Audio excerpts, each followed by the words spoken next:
pozdravljeni. Tule v Kamniški Bistrici smo z Mihom Berčičem, mikrobiologom in človekom, ki se ukvarja s preživetjem v naravi. Povej, Miha, kaj sploh je to preživetje v naravi? To je nekaj, kar jaz verjamem, da trenutno rabi vsak urban človek, oziroma vsak, ki živi v nekem mestu in je začel rapidno izgubljati stik z naravo in posledično tudi samim sabo.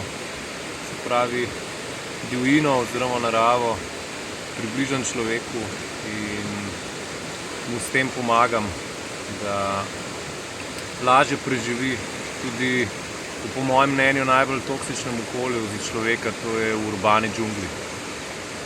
Na kakšen način pa učiš ljudi? A jih pripelješ sem, ali imaš kakšne vikende, ali po dnevih, ali povej?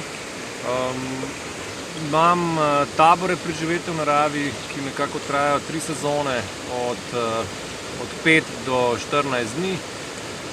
Potem imam pa tudi vikend tečaje, ki so različni, ki so namenjeni zelo določenim skupinam ljudi, ali so pa zelo specialistični, ti pa trajajo čez celo leto.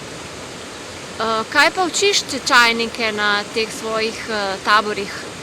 Učim jih gozdovniških veščin, preživetja, to, kar so včasih učili pri tabornikih, z dosti večjim poudarkom kot danes. Učim jih pa tudi te osnovne stvari, ki so bile včasih del, bom rekel, tradicionalne, normalne vzgoje. Se pravi, učim jih samodiscipline, učim jih kreativnosti, učim jih vztrajnosti, učim jih odgovornosti in tako naprej.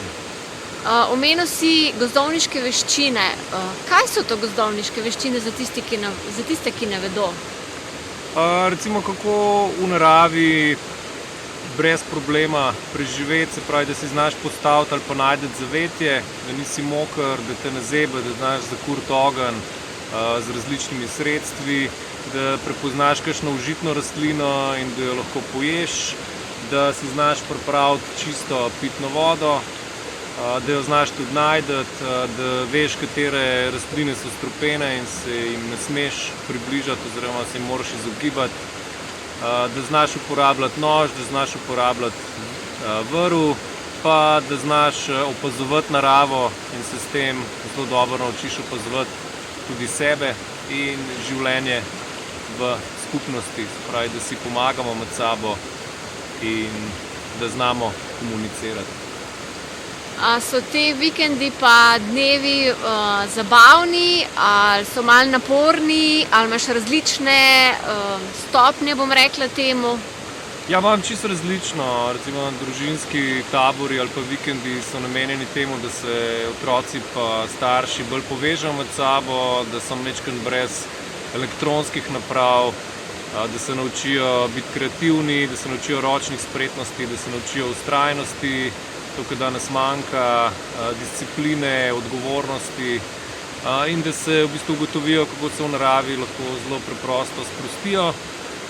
Potem imam pa različne tečaje, od osnovnega tečaja preživetja do nadaljevalnega in inštruktorskega, kjer se pa ljudje pač te veščine pa čas, ki ga preživijo v naravi, samostojno vedno bolj daljša, do inštruktorskega, kjer ta znanja potem lahko podajajo tudi drugim ljudem.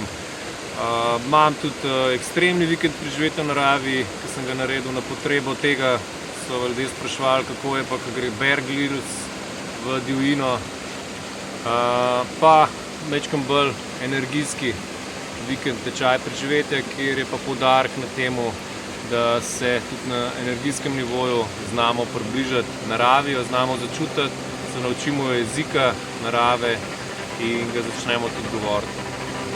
Sliši se zabavno, zdaj pa sem še prijavite se in to je to. Ja, se vidimo v Hosti. Čau. V redu.